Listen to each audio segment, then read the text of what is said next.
Hello everyone, this is the teaser video for this coming Sunday, September 21st. Yes, we're halfway through September already. And the title of my sermon is Encouragement. So encouragement, being an encourager.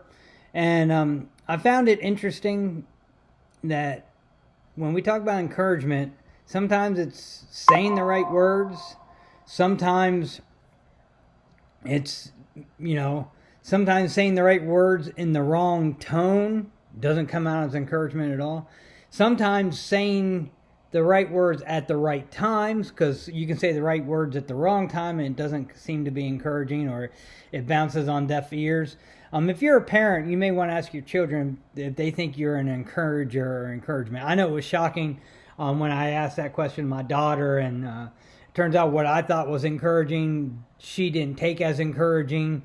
Obviously encouragement, it kind of is a two-way street, and you have to kind of work on that.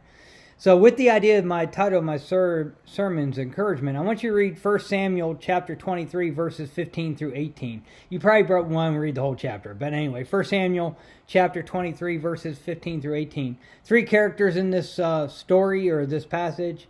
It's Saul, David, and Jonathan.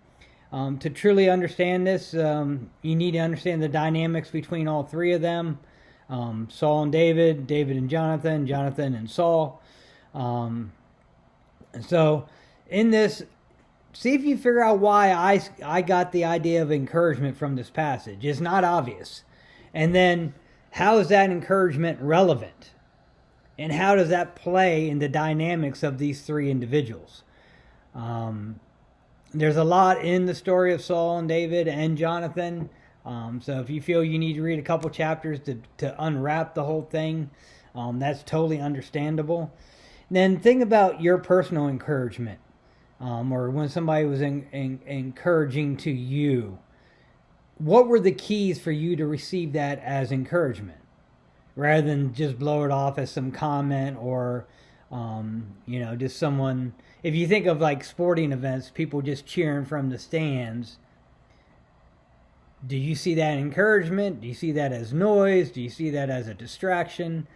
I know for an event like distance running, you don't have stands. You have people scattered throughout the course, and you hear people yelling out encouragement, but unless that encouragement is directed to you, it's really just people yelling out. I remember the last race I just did 2 weeks ago. I was running with a woman, and we were coming across an intersection, and her husband was yelling out, "Are you all right? You need anything?" And she says, "No, I'm good. I'm good." And I said to the guy, I said, "I'm fine. I'm doing well. I'm doing great too. Thanks for asking." So, obviously he was there to cheer on his wife, but not me. And I kind of made a joke, and she kind of, as we ran a little, she goes, "Oh, do you need anything? I got extra gels and all that." I said, No, I'm fine.